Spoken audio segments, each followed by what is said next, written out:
had a question for Professor Chomsky. I was wondering that given that the Democrats supported the war in Iraq and, according to Kerry's vow at least, promised to stay the course of Iraq with 40,000 more troops, given that even years before the war, the Democrats, just like you, Professor Chomsky, supported UN sanctions against Iraq, which claimed the lives of millions of children, given that even the most left-wing Democrats, like Maxine Waters, for example, that you had raised, and also like you, Professor Chomsky, don't oppose this racist system of capitalism outright, but rather seek a more rational and enlightened form of imperialism. And given that the masters of the Democratic Party, just like the Republicans, are the capitalists, why have you come out and lined up behind Kerry saying that small differences between Bush and Kerry can lead to very different outcomes?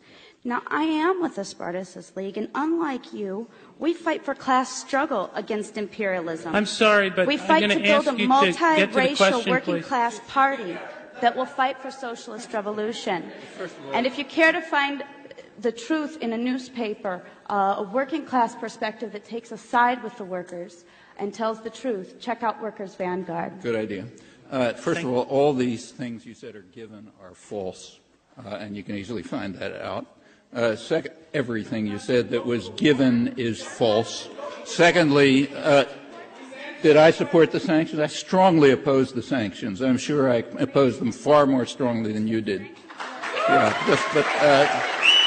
Look, you had your say. Anyone who wants to find out can. Anyone who wants to check can. Anyone who wants to check can find out. I was bitterly condemning the sanctions, the massacres, and so on, all through the 90s. You can find that out very easily. One point you said is correct. There is small differences in a very powerful system can have large outcomes.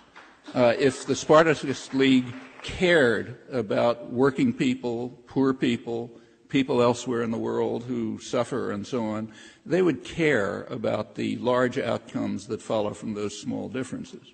If you don't care about what happens to those people and you want to live in some abstract seminar somewhere, then you don't care. But it's a fact, and we can't deny it.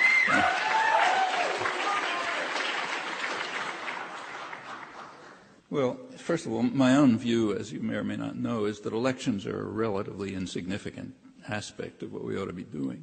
The propaganda system, including the media, tries to get you to focus, laser-like on the fact that once every 4 years you have a chance to vote for two very similar candidates from the business party.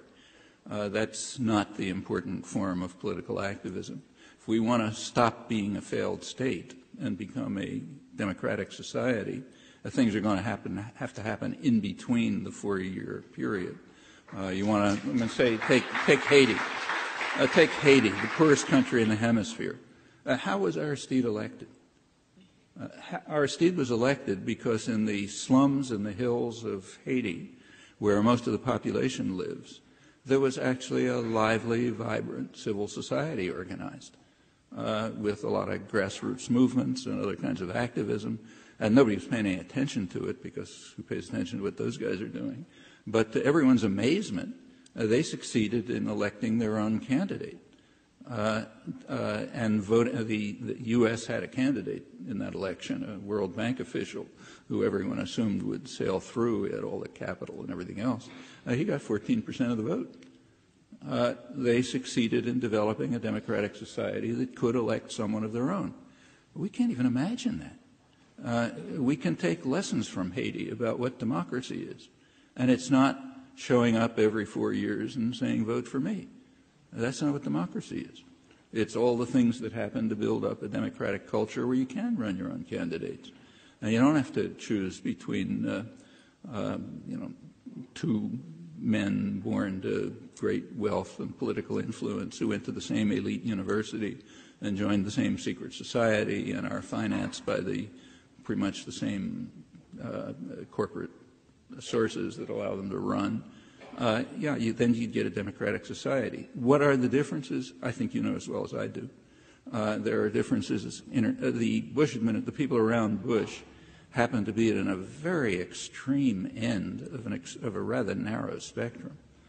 They're very dangerous internationally. They're not only the invasion of Iraq, but many other things. They're pressing for development of military programs, which probably may very well do us all in. I mean, Clinton was pushing them too, but not at this level. They've compelled the Russians to respond. Russia has roughly tripled its military expenditures since they came in, and developing new offensive military weapons as a perfectly predictable reaction to the vast escalation that they're carrying out.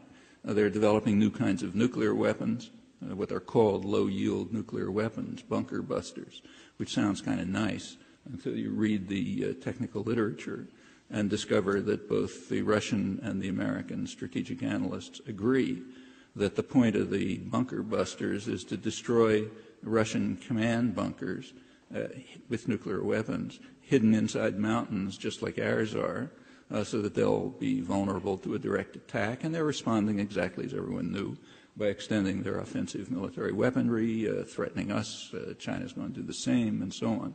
That's extreme. Bush, like Clinton, might pursue similar programs, but nothing at this level. Domestically, there's a very substantial difference.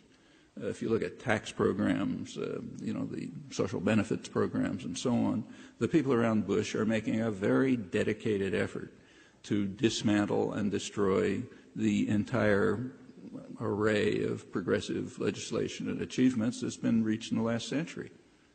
Okay, now the Bush-Clinton people aren't all that much different, but they don't have this visceral hatred for democracy and social welfare that you find in the Bush programs. But they're not going to push through a tax program like Bush's. Well, those are small differences, but they do translate into big effects.